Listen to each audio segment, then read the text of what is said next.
الموصل مدينة كردستانية. الكاتب الدكتور مهدي كاكايي. المجموعة التي تدعي أنها تنتمي إلى الآشوريين. لا علاقة بين النساطرة والآشوريين. يقول المؤرخ جيمس موريس بأنه ليست هناك أي علاقة عرقية للآثوريين النساطرة بآشوريين نينوى الذين تمت إبادتهم في عام 612 قبل الميلاد على يد الميديين والبابليين.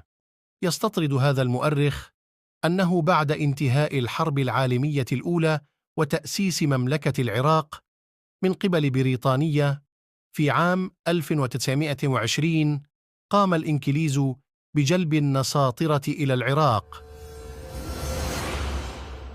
البروفيسور الأمريكي كيلي روس الذي كان أستاذاً في جامعة كاليفورنيا نشر مقالاً في سنة 2010 ميلادية بعنوان ملاحظة في الآشوريين الجدد، حيث أنه انتقد فيها ما يقوم به الآشوريون الجدد من تحريف متعمد للتاريخ وإدعاءات باطلة فيما يتعلق بالحضارات القديمة، قائلاً أن تسميتهم الحديثة لم تكن إلا نتيجة تعاونهم مع الإنكليز.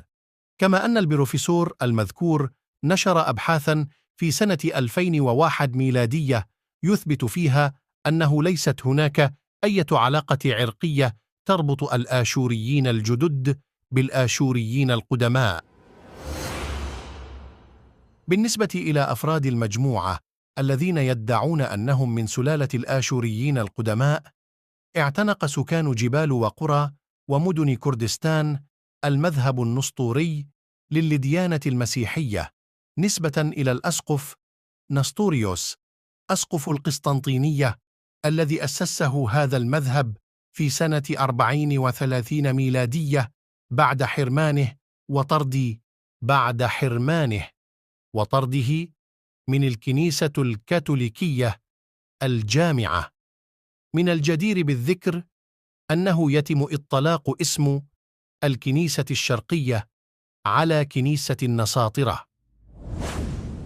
في القرن ال15 الميلادي قامت الكنيسة الكاثوليكية بجهود كبيرة من أجل إقناع أتباع الطائفة النسطورية الشرقية أن يقوموا بتغيير مذهبهم النسطوري إلى المذهب الكاثوليكي.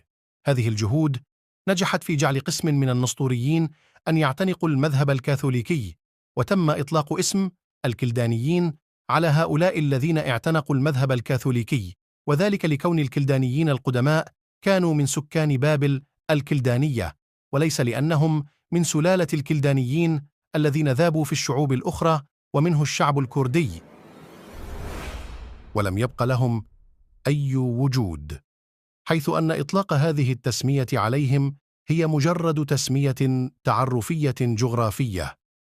هكذا فإن المجموعة التي تدعي أن أفرادها ينتمون إلى الكلدانيين هم في الحقيقة كرداً مسيحيون.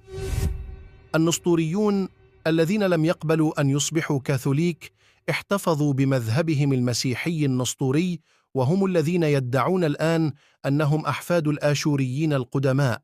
جذور الاسم أثور من آشور، فأنه في أواخر القرن ال19 ومطلع القرن ال20 ظهر مطران مسيحي كلداني كاثوليكي اسمه المطران أدي شير، وقام بتأليف كتاب بعنوان كيلدو آثور، ومن هنا ابتدأت هذه الأقوام تداول المصطلح آثور كنوع من تأسيس هوية لأفرادها تحفظ لهم كينونتهم بعد اشتداد الضغط على الأقليات العرقية والدينية بسبب اندلاع الحرب العالمية الأولى ووقوع أحداث مذابح الأرمن بعد سنة 1915 الميلادية. ومن هنا ابتدأت هذه الأقوام تداول المصطلح آثور كنوع من تأسيس هوية لأفرادها تحفظ لهم كينونتهم بعد اشتداد الضغط على الأقليات العرقية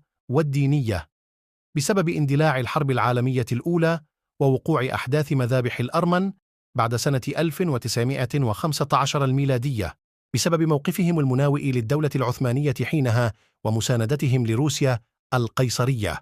شمل هذا الأمر جميع المكونات المعتنقة للديانة المسيحية في بلاد ميزوبوتاميا في ذلك الوقت، حيث أخذ كل مذهب يحاول تأسيس هوية خاصة بها للتعريف والتمييز والحفاظ على كينونته من الاختفاء والانقراض، فوجد النساطرة ضالتهم بالتسمية التي أطلقها المطران أديشير عليهم.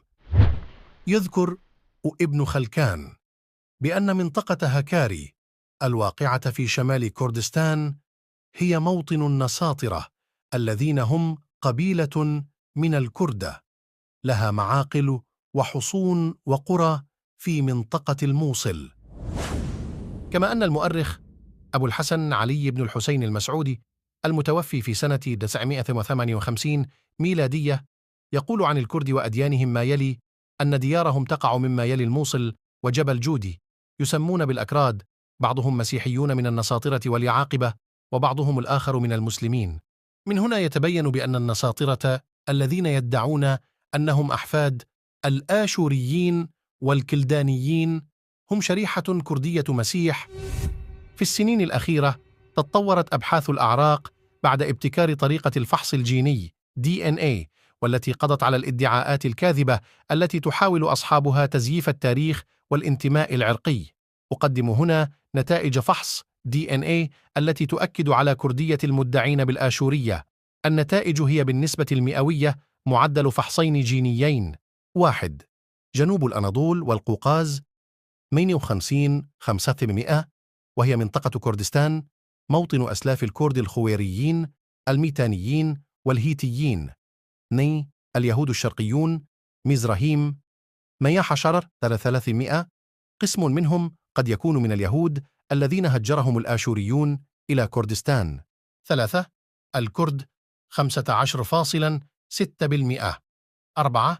شمال إيران 5.6% ميديون. 5. اليهود الجبليون اليهود المهجرون إلى كردستان 5.3%. 6.